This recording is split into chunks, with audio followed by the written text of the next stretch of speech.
Jadi Lokananta sebagai perusahaan rekaman milik negara, pabrik piringan hitam, berada dalam kondisi yang hidup segan, mati tak mau.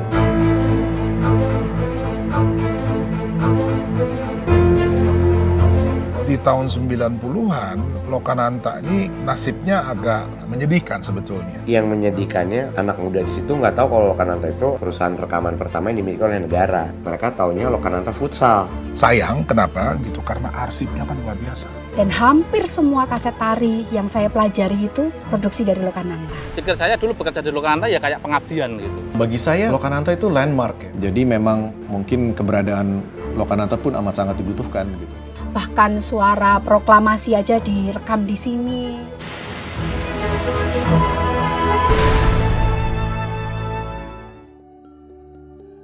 Lokananta ini menarik sekali ya. Mungkin saya kurang mengetahui ya apakah ada di negara lain yang memiliki pemerintah gitu memiliki sebuah label rekaman yang tidak hanya mentranskripsi atau mengarsipkan budaya negerinya khususnya musik, tapi juga berlaku sebagai perusahaan komersial gitu. Lokananta itu kalau buat saya pribadi memang cukup sering bersinggungan ya dalam hidup, karena kebetulan kakek saya juga berasal dari Solo dan dia sering rekaman mocopatan di Radio Republik Indonesia Solo dan juga di Lokananta, dan rilisan-rilisan itu beredar di rumah gitu ya. Ketika saya datang ke rumah kakek, pasti beliau lagi nyetel mocopatan ya, nembang Jawa, karawitan. Pertama kali saya mengenal Lokananta itu di saat masa kanak-kanak saya. Tahu Lokananta dari kaset pita.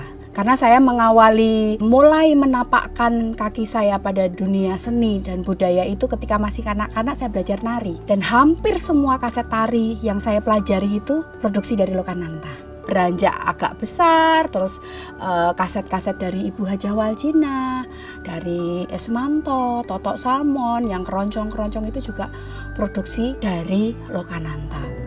Bahkan suara proklamasi aja direkam di sini. Di tahun 90-an, Lokananta ini nasibnya agak menyedihkan sebetulnya. Karena begini, dulu kan ada yang namanya Departemen Penerangan, ya kan, di dalam pemerintahan. Lokananta tuh bagian dari itu tuh. Berubah nih reformasi, ya. Ketika Departemen Penerangan dibubarkan oleh Gus Dur. Nah, pejabat yang memegang Lokananta itu kemudian pindah. Nggak ada yang peduli nih. Pada Lokananta nasibnya gimana setelah tidak lagi di bawah Departemen Penerangan. Masuklah yang bersangkutan ini ke dalam percetakan negara. Dia bawalah si Lokananta itu. Sampai sekarang ditempatkan di bawah percetakan negara Republik Indonesia. Salah tempat? Salah. Problem itu yang sebenarnya singkat cerita mencerminkan gitu ya, bahwa peran Lokananta sebagai produsen, distributor, apa segala macam yang dulu mereka mainkan tuh memudar. Sayang, kenapa gitu? Karena arsipnya kan luar biasa. Masuk di fase berikutnya Lokananta itu ketika saya masih bekerja sebagai editor di majalah Rolling Stone Indonesia.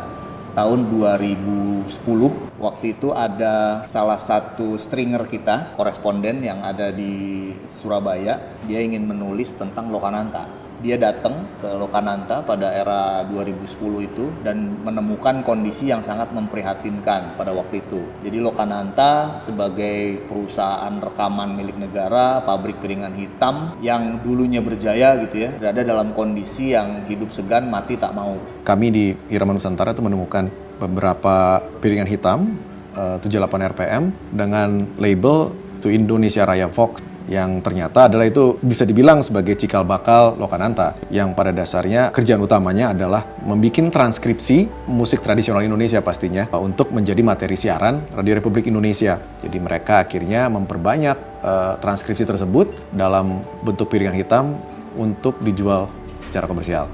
Dan saat itu memang tidak banyak label rekaman di Indonesia, jadi memang mungkin keberadaan Lokananta pun amat sangat dibutuhkan gitu. Jualannya itu dalam format piringan hitam yang saat itu bisa dibilang tergolong sebagai sebuah kemewahan buat umumnya masyarakat Indonesia. Label rekaman Indonesia yang ada di Indonesia saat itu gitu, label-label rekaman memang tidak mendapatkan untung sebenarnya. Kontribusi pemerintah untuk mendukung itu luar biasa sekali sebenarnya. Jadi sekitar 1 tahun setelah artikel itu dimuat, itu adalah Glenn Fredly.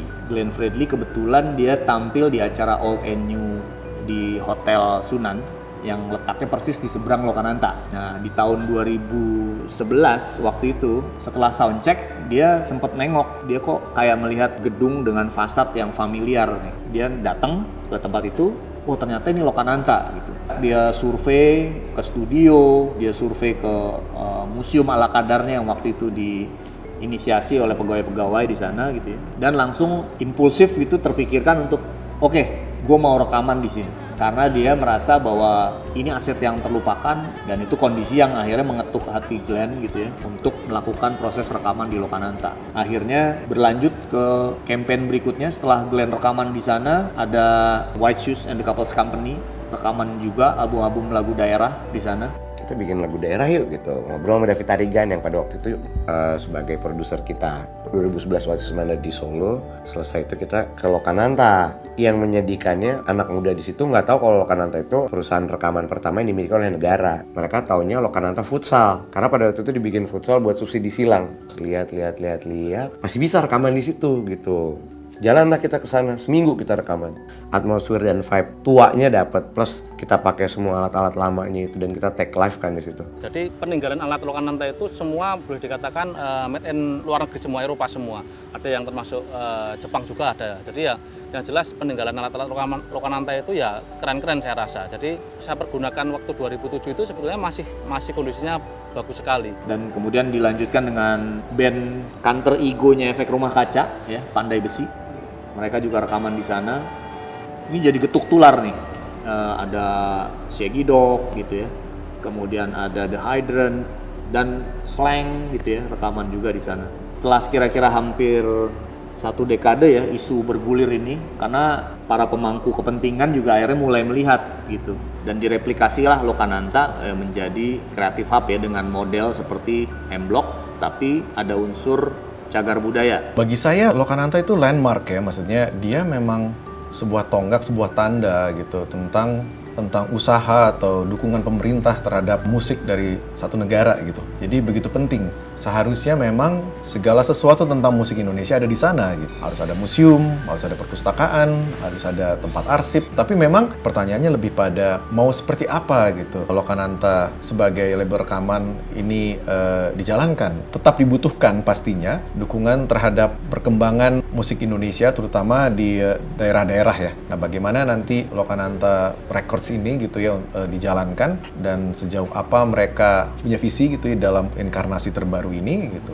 Itu yang jadi pertanyaannya sih sebenarnya. Dan mungkin di dalam perubahan lanskap media sekarang perannya nggak bisa seperti dulu nih. Jadi buat saya mungkin Lokananta yang paling penting positioning. Dia mau menempatkan diri di mana nih? Ya di dalam spektrum produksi kebudayaan kita yang udah begitu rumit gitu ya. Jadi itu mungkin pertanyaan strategis nih buat siapa yang ngelola Lokananta. Wah ya jelas sangat berpengaruh, terutama di ranah karawitan Jawa ya setahu saya. Pesinden-pesinden legend ada banyak, ada Bunga Tirah, Bu Patmi, Bu Tugini, semua sinden legend itu direkam di sini dan karya-karya emas beliau-beliau termasuk Mbah Gesang, Bu Waljinah yang luar biasa. Nah itu semacam kekuatan bagaimana kesenian tradisi itu bisa sempulur langgeng karena dokumen-dokumen ini terawat dengan baik. boleh dikatakan cara penyimpanan arsip di Lokananta itu masih sangat sederhana ya. Jadi belum memenuhi standar sekali. Pada waktu menjumpai pitaril atau pirang hitam itu ya kalau di pitaril ya tersimpan di suatu almari besi kayak gitu. Sebetulnya mungkin secara penyimpanan arsip kita itu sebetulnya nggak boleh. Tapi kalau sekarang mulai lambat laun kita kemarin sudah mulai ada pelatihan juga, ada orang-orang yang expert arsiparis ke sini, datang ke sini. Kita bertukar pikiran cara penyimpanan bagaimana arsip yang benar itu ya lambat laun berupaya sampai memenuhi standarisasi tempat penyimpanan arsip yang benar kayak gitu. Di masa sekarang ini setelah vakum lebih dari 31 tahun, saya melihat bahwa yang paling penting dari Lokananta itu harta karunnya justru ada di aset audio dari tahun 56 sampai tahun 93 ini. Ada sekitar 700-an album yang udah dirilis. Kalau sekarang ini koleksi piringan hitamnya sendiri ada hampir 50.000 piringan hitam yang ada di Lokananta. Harapan ke depan. Kalau saya kira melihat perkembangan ya musik yang ada sekarang ini, dan tadi kan sempat cerita ya bahwa begitu banyak nih ekspresi-ekspresi lokal yang keren ya, dan mereka mengkombinasi bahasa daerah dengan genre-genre baru yang jauh lebih kontemporer, jauh lebih dekat dengan masyarakat sekarang. Harusnya kalau misalnya cermat kita melihat gitu ya, ini nih yang harusnya jadi ceruknya dari, jadi dia tetap akan main di lokal dalam pengertian tadi ya, ekspresi-ekspresi lokal agar dia bisa menasional dan bahkan global gitu ya. Karena kalau kita pikirin sekarang kayak hip hop dan segala macam itu kan juga lokal di Amerika 30-40 tahun yang lalu, sekarang menjadi global gitu ya. Visi ini nih yang harusnya juga kita pegang gitu. Harapan saya Lokananta bisa menangkap itu. Ya kalau misalnya kita lihat Korea sebagai pelajaran, kita ngomongin lifestyle di mana musik adalah salah satu komponennya gitu. Nah, Lokananta mau nggak menempatkan dirinya di dalam formasi itu. Sementara dunia kesenian menurut saya perlu ada momen-momen kegilaan gitu ya. Orang nggak ngerti ini apaan sih gitu ya. Tapi dari situ dia berkembang.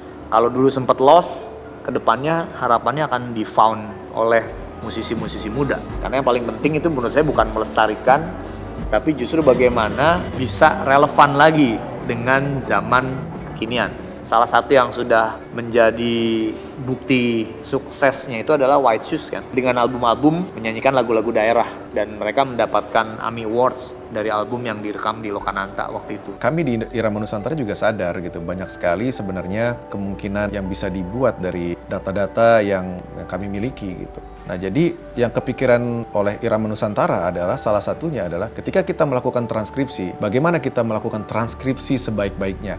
Jadi tidak sekedar mentranskripsi tapi juga didukung oleh alat-alat terbaik. Jadi si hasil transkripsi itu bisa dan layak gitu untuk menjadi sumber sebuah master baru yang secara komersial juga diakui. Harapan saya ya Lokananta tetap hidup, tetap berjalan ya, tetap berkembang. Yang jelas tetap menjaga arsip warisan budaya bangsa ini. Mungkin saya tidak ada apa-apanya, dalam arti selama mengelola Lokananta mungkin belum maksimal sekali. Setengah pun mungkin belum. Pengen saya tetap banyak belajar dari teman-teman arsiparis yang entah itu dari akademisi atau dari expert orang arsip tersendiri atau mungkin nanti bisa studi banding di arsip nasional yang benar-benar memang bagaimana mengurus arsip di Lokananta ini gitu.